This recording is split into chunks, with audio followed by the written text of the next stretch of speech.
Welcome to the mega web development series. तो आज की इस वीडियो में हम लोग जो है बात करेंगे क्लासेस एंड आईडीज के बारे में और डाटा एट्रीब्यूट्स के बारे में। यहाँ पे मैं थोड़ा सा कलर चेंज करके आपको दिखाता हूँ।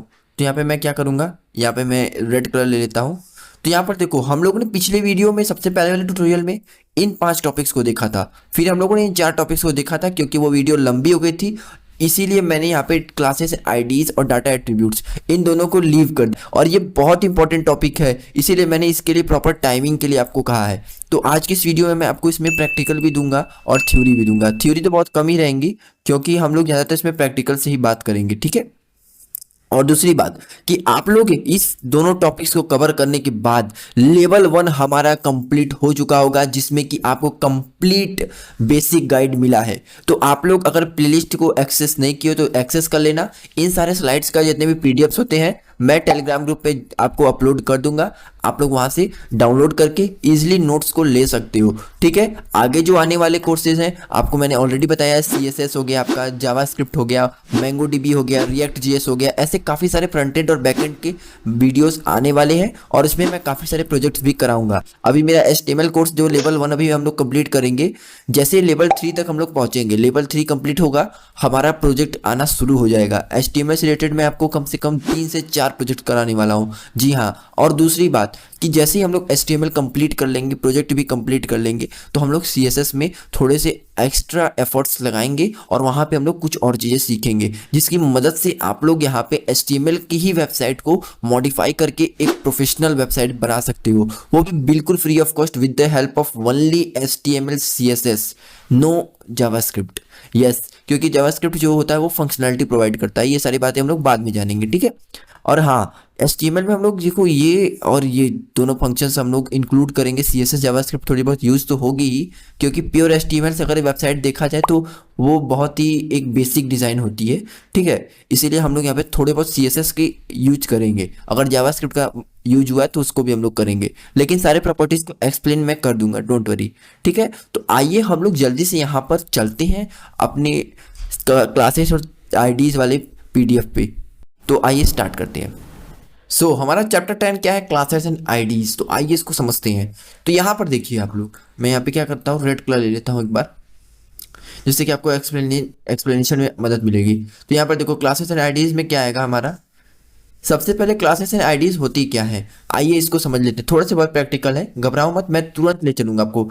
देखो, in HTML classes and IDs are attributes which is use to identify and style an element. जैसे कि आप लोग किसी भी एलिमेंट को स्टाइलिंग देना चाहते हो, उसमें CSS की प्रॉपर्टीज को ऐड करना चाहते हो, तो हम लोग यहाँ पे क्लासेस और आईडीज का यूज करते हैं। क्लासेस आईडीज क्या होती हैं, ये एक एट्रीब्यूट्स हैं, ये दोनों एट्रीब्यूट्स हैं और इनका दोनों का अलग अलग काम है, ठीक है। मैं आपको बताता हूँ कौन कौन से काम है। देखो, जो क्लासेस होती हैं, it is use to group multiple elements for styling and scripting. ये बेसिकली क्या करती है, ये मल्टीपल एलिमेंट्स को ग्रुप करने के काम में आती है। जैसे कि आप लोग यहाँ पे काफी सारे मल्टीपल एलिमेंट्स को यूज कर रहे हो, जैसे पैराग्राफ टैग हो गया आपका, और भी यहाँ पे काफी सारे टैग्स होते हैं, ठीक है, अलग अलग अपने वेबसाइट में आप यूज कर रहे हो। तो आप लोग एक क्लास देख के उसको, उन सारे एलिमेंट्स को, उन सारे टैग्स को एक ही ग्रुप में स्टोर करके रख सकते हो, जिससे कि आप लोग अगर बार बार स्टाइलिंग दोगे तो उस पर्टिकुलर क्लास को टारगेट करके एक स्टाइलिंग दोगे और आपके पूरे जितने भी यहाँ पे ग्रुप्स होंगे, जितने भी वहाँ पे एलिमेंट्स होंगे या टैग्स होंगे,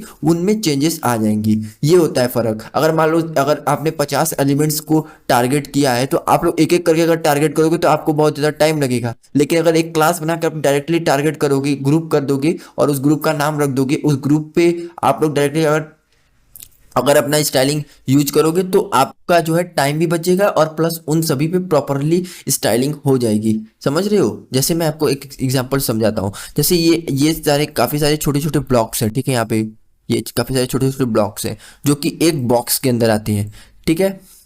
और ये बॉक्स क्या है, ये बॉक्स एक ग्रुप है, जो कि इसको हम क्लास भी कह सकते हैं। ये बॉक्स क्या है, ये ग्रुप है और ग्रुप इज द नेम। ये क्या है, ये सारे एलिमेंट्स हैं, इसमें जितने भी ब्लॉक्स हैं ये सारे एलिमेंट्स हैं जो कि आते हैं। अब मैं इस पर्टिकुलर ग्रुप को नाम देता हूँ, सपोज यहाँ पे जियो, ठीक है, गो नाम से, गो। तो मैंने गो नाम का एक यहाँ पे ग्रुप बनाया, ठीक है। अब मैं जैसे गो नाम के ग्रुप को अपनी स्टाइल शीट में गो को टारगेट करूंगा, तो इसमें जितने भी एलिमेंट्स होंगे वो सारे टारगेटेड में आएंगे। जैसे मैंने लिख दिया डॉट, मैंने क्लास दिया है तो मैं डॉट यूज करूंगा। मैंने लिख दिया डॉट गो और फिर मैंने यहाँ पे पर्टिकुलर एलिमेंट को टारगेट कर दिया, या फिर मैं यहाँ पे सिंपली कर दिया डिस्प्ले फ्लैग्स, या फिर कुछ भी मैंने यहाँ पे कलर चेंज कर दिया, तो ये सारे एलिमेंट्स पे अप्लाई हो जाएंगे। इससे ये होता है कि आपको पर्टिकुलर हर एक एलिमेंट को यहाँ पे टारगेट करने की जरूरत नहीं पड़ती है। यहाँ पे एक ग्रुप को टारगेट किए वहां पे और सारे एलिमेंट्स पे सेम प्रॉपर्टीज लग जाती हैं, ठीक है। ये होता है। चलिए बहुत बढ़िया, समझ में आ गया। अब यहाँ पे हम लोग बढ़ते हैं आगे। तो आइए let's practice on VS Code. तो ये आपका कोड है, आइए हम लोग चलते हैं जल्दी से वीएस कोड पे और इसकी प्रैक्टिस कर लेते हैं। तो स्टार्ट करते हैं। तो देखो हम लोग आ चुके हैं यहाँ पे विजुअल स्टूडियो कोड में। तो मैंने यहाँ पे एक classes.html नाम का फाइल बनाया हुआ है और यहाँ पे मैंने बेसिक बॉयलर प्लेट जनरेट करके रखा है जिसका मैंने टाइटल रखा है क्लासेस, ठीक है। अब यहाँ पर बिल्कुल ध्यान से समझना आप लोग बातों को, तभी आप लोग समझ पाओगे। तो यहाँ पर देखो मैं यहाँ पे आता हूँ नीचे। अब मैं यहाँ पे क्या करता हूँ, एक div नाम का या तो क्लास लूंगा जिसको मैं टारगेट करके सारे एलिमेंट्स को करूंगा। तो मैं एक काम करता हूँ, div क्या लूंगा, मैं पैराग्राफ ही ले लेता हूँ। देखो क्लासेस कैसे बनाते हैं, p डॉट। अब विजुअल स्टूडियो कोड में तो ऐसे करो, नोटपैड में हो तो मैं आपको बताता हूँ।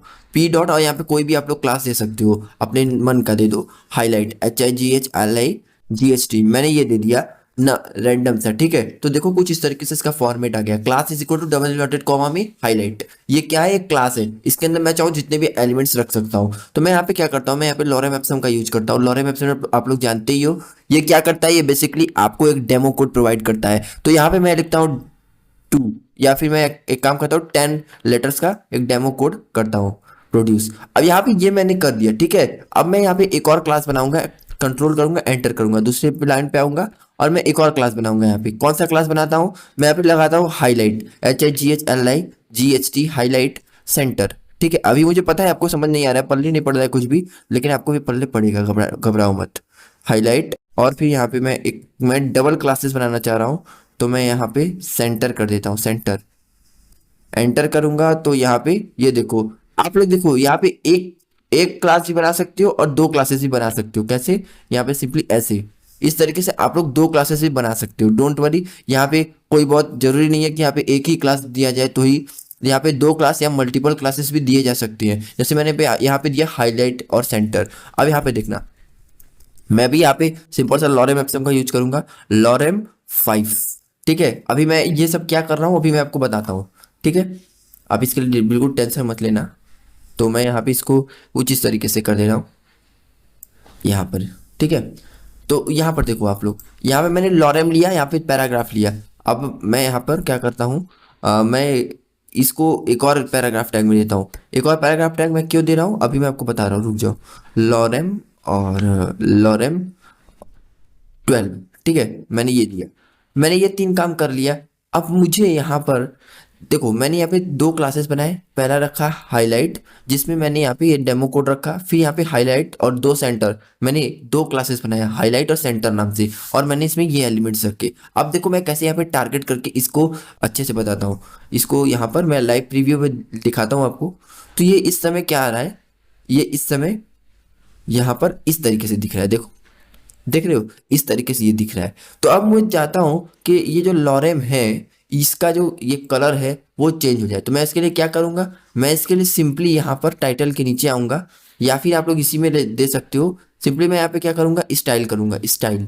स्टाइल किया और मैं यहाँ पे इसके बैकग्राउंड कलर को चेंज कर सकता हूँ। जैसे मैं यहाँ पे इस तरीके से मैं कहूँगा डॉट, जो मैंने यहाँ पे क्लास लिया, यहाँ देखो ये मैंने जो क्लास बनाया था, मैंने जैसे बता रहा हूँ ना आपको वैसे ही करो, डॉट और यहाँ पे लिखो हाईलाइट, डॉट HIGHLIGHT हाईलाइट। जैसे आपने हाईलाइट लिखा, यहाँ पे डॉट हाईलाइट और यहाँ पे कर्ली ब्रैकेट दोगे और यहाँ पे ऐसे करोगे। तो ये देखो आपने क्या किया, इस समय आपने ये हाईलाइट वाले कंटेंट को क्या कर लिया, टारगेट पे ले लिया। अब टारगेट पे ले लिया तो यहाँ पे क्या करोगे, बीजी कलर को यहाँ पे बैकग्राउंड कलर, यहाँ पे देखो ऑटोमेटिक रिकमेंडेशन आती है, यहाँ पे इसको एंटर करोगे।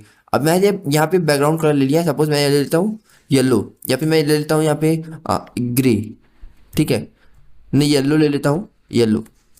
एंटर किया, यहाँ देखो क्या हुआ, ये जो दोनों पैराग्राफ्स हैं लॉरेम एप्सम के, इन दोनों पे जो है यहाँ पे येलो लग गया कलर, देख रहे हो यहाँ पे येलो बैकग्राउंड लग गया। क्यों लग गया, क्योंकि मैंने यहाँ पे देखो इसको भी हाईलाइट दिया था, सॉरी इसको भी यहाँ पे हाईलाइट दिया था और इसको भी यहाँ पे क्लास हाईलाइट दिया था, जिससे मुझे फायदा ये हुआ कि मुझे बार बार इनके जो है बार बार पैराग्राफ टैग को मुझे टारगेट नहीं करना पड़ा। मैंने एक क्लास को टारगेट किया, जितने भी यहाँ पे सिमिलर क्लासेस थे यहाँ पे वो सारे टारगेट पे आ गए और वो सारी चीज़ें एलिमेंट्स को यहाँ पे देखो मैं एक साथ यहाँ पे कर पा रहा हूँ। अभी तो ये आपको बहुत छोटा लग रहा होगा, लेकिन आप लोग इससे काफ़ी सारी चीज़ें कर सकते हो। और मैं एक और चीज़ बताता हूँ, मैंने इसमें 2 क्लासेस लिया, इसके पीछे रीज़न क्या था। अब मैं यहाँ पे क्या करता हूँ, देखो यहाँ पर देखो डॉट सेंटर मैं करूँगा और मैं इसके जो फॉन्ट कलर है ना उसको चेंज कर दूंगा सेंटर, और मैं यहाँ पे करता हूँ कलर COLOR कलर। कलर ले लिया, अब मैं सपोज यहाँ पे ले लेता हूँ रेड एग्जाम्पल के लिए। तो यहाँ पर देखो ये रेड कलर में हुआ ना। सिर्फ ये क्यों चेंज हुआ भैया, क्योंकि मैंने यहाँ पर सिर्फ और सिर्फ इस वाले पर्टिकुलर क्लास में ही सेंटर लगाया था, इसीलिए इसने ये रेड कलर इसी में चेंज किया, इसमें चेंज नहीं किया। ये बात ध्यान रखना, आप लोग जो भी क्लास दिए होंगे उसी पर्टिकुलर ग्रुप के एलिमेंट्स को ये टारगेट पे करेगा, अदरवाइज ये किसी और एलिमेंट को छुएगा तक नहीं। ठीक है, हाँ, इस तरीके से आप लोग यहाँ पे क्लासेस का यूज कर सकते हो। अब बात आती है आईडीज का, आईडीज क्या होते हैं। तो आइए हम लोग प्रेजेंटेशन पे चलते हैं और वहाँ पे सीखते हैं आईडीज। तो मैं यहाँ पे प्रेजेंटेशन पे आऊँगा। तो हम लोगों ने देखो यहाँ तक देखा था, ठीक है। अब हम लोग आईडीज पे आते हैं। देखो यहाँ पे आईडीज क्या होती है, it is used to uniquely identify a single element for styling and scripting. मतलब क्या होता है कि ये जो आईडी होता है ये क्लासेस की तरह नहीं होता है। मतलब आप लोग जैसे क्लासेस का भी यूज कर रहे थे कि हम लोगों ने एक क्लास दे दिया, उसी सेम क्लास को मैंने दूसरे जगह भी दे दिया, जिससे कि मेरे मल्टीपल काम्स एक ही झटके में हो जा रहे हैं। मैंने एक ही क्लास के नेम को वहां पे मल्टीपल्स टाइप यूज कर लिया, ठीक है। लेकिन बट हम लोग यहाँ पे आईडीज में ऐसा नहीं करते हैं। आईडीज एक यूनिक आइडेंटिटी है, मतलब कि आप लोग आईडी का जो है एक सिंगल एलिमेंट के लिए ही आईडी नेम को यूज कर सकते हो। आईडीज का यूज सिर्फ और सिर्फ सिंगल एलिमेंट्स को ही टारगेट करने में आता है, और जो क्लासेस होते हैं वो मल्टीपल एलिमेंट्स को टारगेट करते हैं। याद रखिएगा इस बात को, ठीक है। ये देखो यहाँ पे मैंने लिखा भी है, it is used to uniquely identify a single element for styling और स्क्रिप्टिंग। यहाँ पे देखो हम लोग इसको सिर्फ और सिर्फ सिंगल एलिमेंट को टारगेट पे करने में लेते हैं, क्योंकि आईडी जो होता है वो एक यूनिक नेम होता है। इस मीन्स कि ये जो है मल्टीपल्स टाइम यूज में नहीं लाया जा सकता। जैसे मैंने यहाँ पे हाइलाइट्स को 2 बार लिख दिया था ना, लेकिन आईडीज को ऐसे नहीं कर सकते, आप लोग को तुरंत एरर थ्रो कर देगा। इसीलिए आप लोग को आईडीज को हमेशा जो है एक सिंगल एलिमेंट के लिए यूज में करना पड़ता है। अब इसको कैसे यूज करते हैं आइए उसका भी हम लोग एक उदाहरण देख लेंगे। तो यहाँ पर देखो मैं यहाँ पर आपको ये डेमो कोड दिया हूँ, ठीक है। आप लोग चाहो तो यहाँ पे पीडीएफ डाउनलोड करके देख लेना। तो आइए हम लोग जल्दी से आईडीज का भी प्रैक्टिकल देख लेते हैं। सो हम लोग देखो यहाँ पे आ चुके हैं आईडीज पे। तो मैंने जैसे बताया आपको, आईडी जो होता है वो एक यूनिक नेम होता है। तो हम लोग यहाँ पे आईडीज को समझने वाले हैं, बिल्कुल ध्यान से समझना, ठीक है। तो मैं यहाँ पे क्या करता हूँ, मैं यहाँ पे सिंपली लिखूंगा पैराग्राफ टैग। पैराग्राफ टैग मैंने दिया और मैंने यहाँ पे आईडी लिखता हूँ, आईडी, ठीक है। मैं यहाँ पे थोड़े बहुत CSS का यूज करूंगा। उसके लिए आपको करना क्या है, यहाँ पे बिल्कुल ध्यान से देखना है, ठीक है, ध्यान देना है। तो मैं यहाँ पे लिखता हूँ आईडी इज इक्वल टू, मैं यहाँ पे क्या लिखता हूँ, सपोज मैं यहाँ पे लिखता हूँ यूनिक नेम, ठीक है, UNIQUE यूनिक, ठीक है। मैंने ये सिंपल सा लिखा और यहाँ पे मैं सिंपली लिख देता हूँ लॉरेम और लॉरेम, ठीक है। तो इस तरीके से। तो भाई आप कहो कि भाई ये ग्रे में आ गया इसका बैकग्राउंड और इसका ब्लू में आ गया, कैसे आ गया ये। तो मैं पहले आपको आईडी समझाता हूँ। देखो ये एक यूनिक एट्रीब्यूट है, देखो यहाँ पे लिखा है ना, defines a unique identifier which must be unique in the whole document. मतलब कि ये क्या है, ये एक यूनिक नेम है पूरे डॉक्यूमेंट में। आप लोग अब इसके अलावा कोई और नेम ले सकते हो, लेकिन इस नेम को एज आईडी बिल्कुल नहीं यूज करोगे। अगर करते हो तो इसका कोई मतलब नहीं निकलेगा, ठीक है। ठीक है भैया, बहुत बढ़िया। इस तरीके से हम लोग समझ गए कि ये एक है। यहाँ पे आप पढ़ सकते हो कर्सर ले जाके। अब यहाँ पे ब्लू कैसे हुआ, ग्रे कैसे हुआ, यहाँ पे देखो मैंने एक प्रॉपर्टीज लगा रखा है। जब भी आप यहाँ पे देखो आईडी का यूज करोगे तो हैश लगाओगे, पॉइंट का सिंबल लगाओगे, जैसा कि आप यहाँ पे देख सकते हो, ठीक है। और यहाँ पे जब भी आप क्लासेस खोलोगे तो डॉट का लगाओगे, ठीक है। थोड़ी मोड़ी चीज़ें आप लोगों को जाननी चाहिए, तभी आपको यहाँ पे आइडिया मिलेगा CSS क्या है। CSS यहीं तक सीमित नहीं है, इसमें और भी काफ़ी सारे प्रॉपर्टीज़ हैं जिनका हम लोग आगे चल के अपने CSS वाले कोर्स में यूज करेंगे, क्योंकि CSS ने रिसेंटली काफ़ी सारे और चेंजेस किए हैं, काफ़ी नए फीचर्स भी लाए हैं, उनके बारे में मैं उसी कोर्स में बताऊंगा, ठीक है।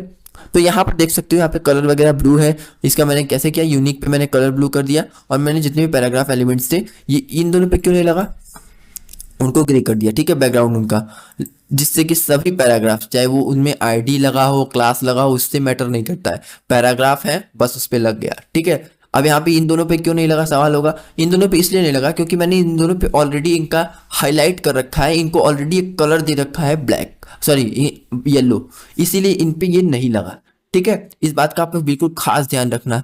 अब नाउ हम लोग जल्दी से यहाँ पे चलते हैं अपने प्रेजेंटेशन की तरफ और डाटा एट्रीब्यूट्स को सीखते हैं।